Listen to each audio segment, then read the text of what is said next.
Hi, Leo Sun and Rising. Welcome to your October 2025 Astro Update. It's Serena here.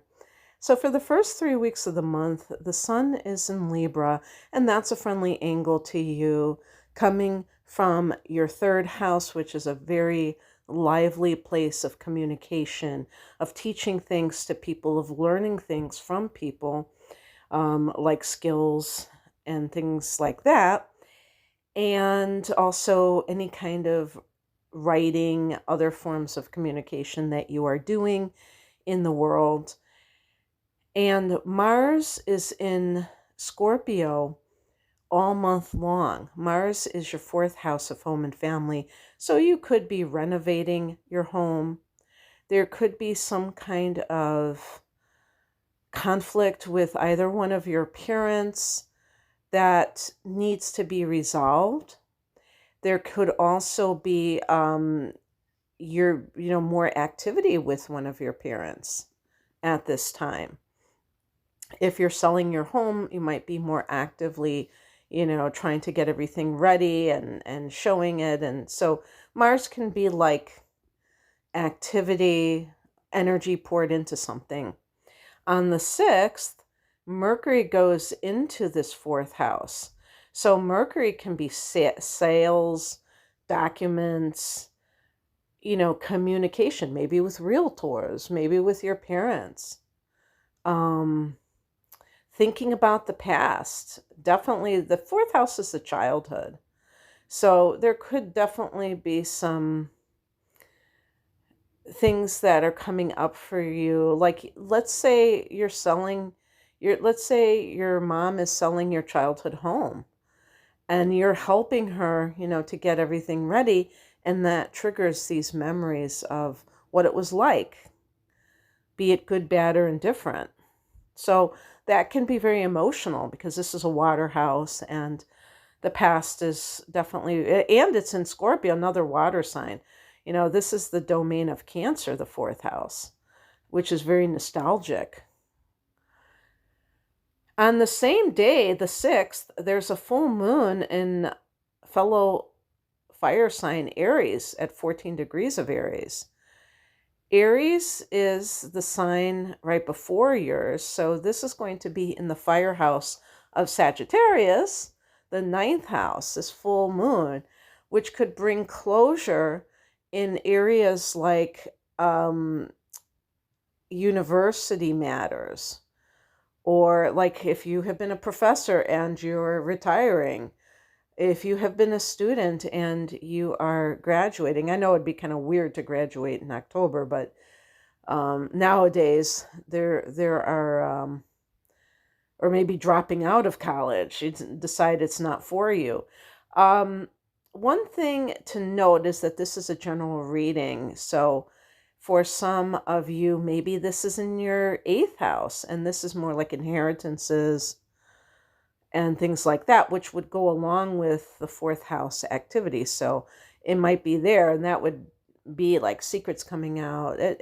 Full moons can bring revelations, secrets anyway. So either way, that could happen.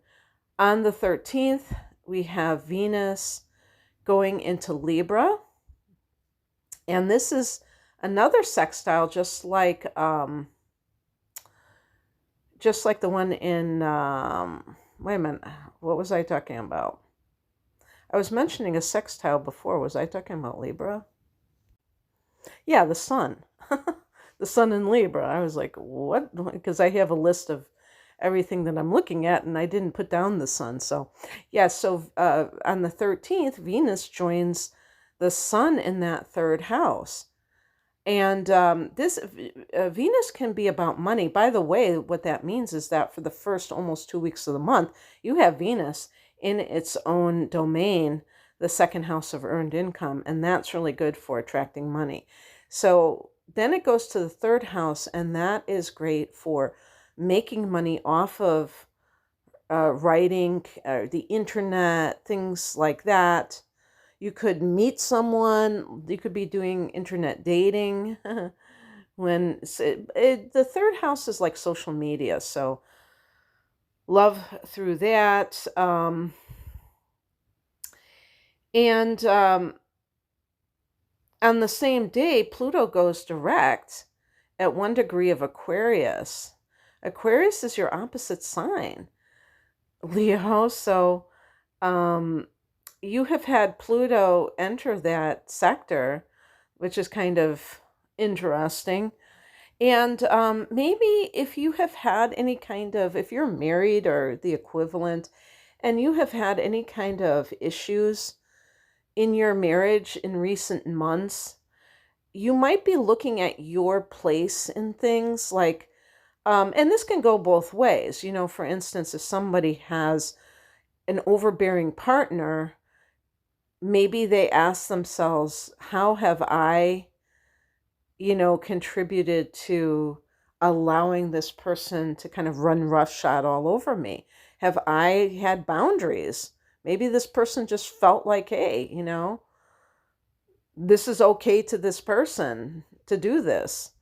So power issues, when Pluto goes into the seventh house, it's always about, it can be about power within a partnership. And this can also apply to any kind of business partnership too. But it's really about like, hey, how can we balance out our personal needs for autonomy and being in a relationship where someone may think that they have a right to be controlling, and they sometimes people will say they're doing it because they love them, and that's when it can get very distorted. So you may have been looking at how you give away power in relationships, I don't know, but now Pluto is direct there. It's very important when Pluto is in the seventh house that you really are aware of any person that you are thinking of committing to or that you have committed to, and these kinds of issues, because it can get kind of sneaky sometimes, and before you know it, you're in too deep. So, and you're never really in too deep as long as you eventually understand what the dynamic is, what is going on. But I think it's so important to be aware of these things. And sometimes people are not aware that they are in that type of relationship. Pluto in the seventh could be being with an obsessive partner, somebody who is like super controlling. So, but it also can be your public, um, what do they call that? Public relations, where how you are interacting with the public. This could be a very powerful time for you as any person in position of power, as a leader, if you're like in the entertainment field, that you're seen as very a potent force. On the 21st, we have a new moon at 28 degrees of Libra. This is a late degree new moon in this third house. This is the last day where all the personal planets are direct, so you could make the most of it. If you are launching a website, this is a great time for that. And even if we're in a shadow period of retrogrades or anything like that, if you feel called to do something, then to me that is the most important thing.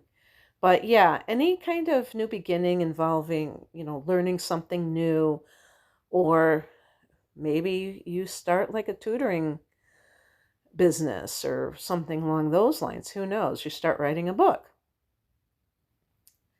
On the 22nd, Neptune goes back into Pisces. Now, for you, this is going to involve the eighth house. And so you have had, I'm sorry, is it the eighth or the sixth? Probably the sixth. No, the eighth. No, but how can it go back if it's in, yeah, because you've had Neptune and Saturn and Neptune are in Aries. So they briefly went into the ninth houses for you in Aries. And now they're back in the eighth. And Neptune in the eighth can be, and Saturn is also retrograding in the eighth. And this is, I think, in particular for the eighth house, this can be something related to either some money that maybe there was deception about, that was hidden from you, lied to you about, that you have to sort out some more and maybe exert your, with Saturn, maybe you had control of some money, but there was still something that you were not made privy to. Also, spiritually, this could definitely be the case because Saturn can be discipline and Neptune can be spirituality. The eighth house is a spiritual house. But it's more like your personal alchemy, your personal path. And maybe you are recommitting to that path, because the ninth house is organized religion, and maybe you're dabbling in both kinds of modalities and re-experiencing the more open-ended version. The sun is also going into Scorpio on this same day, the 22nd, and that for you is the fourth house of home and family once again. So, be aware that, home is going to be a big theme for the next month for you. On the 29th, Mercury goes into Sagittarius, that fiery, fun, my sun's sign, so I'm going to say all these good things about it. But yeah, it's the fifth house for you. That's the house that you rule. So when planets go into Sag, you're ready to party. And it's not just about partying. It's just about anything that you find pleasurable. And Mercury could be like creative writing projects for sure, because you've had your third house lit up. I definitely think that the Leo writers or people who are in the theater could be activated more at this time. And any intellectual pursuits that are pleasurable, because the fifth house is pleasure, is going to be noteworthy at this time. So the theater or poetry readings, things of that nature. You could be talking to a love interest. This is the house of love and creativity. So you could be, communicating with someone who is a potential love interest. So that's nice as well. Okay, that's what I have for you, Leo. I hope that this resonated, or that you're stoked for the month of October. If you would like a private reading, I'm promoting my double readings because they're not only a great value in terms of the price, but they really go together. I sell these readings separately, and sometimes people just want their natal chart analyzed. I totally get that. And sometimes people just want transits. I totally get that. But they combine the two. Each of these readings is an hour in length. And so altogether, it's at least 2 hours long. And the transits are for the next 12 months, if I didn't say that. It's called my deep dive reading. I also have one where you can pick one of those readings with the tarot, and that's called the combo platter. And then I have one with the tarot and those two astrological readings called the whole enchilada. I have career readings, love readings. You can find out more information at the link below. Thanks for listening. Bye.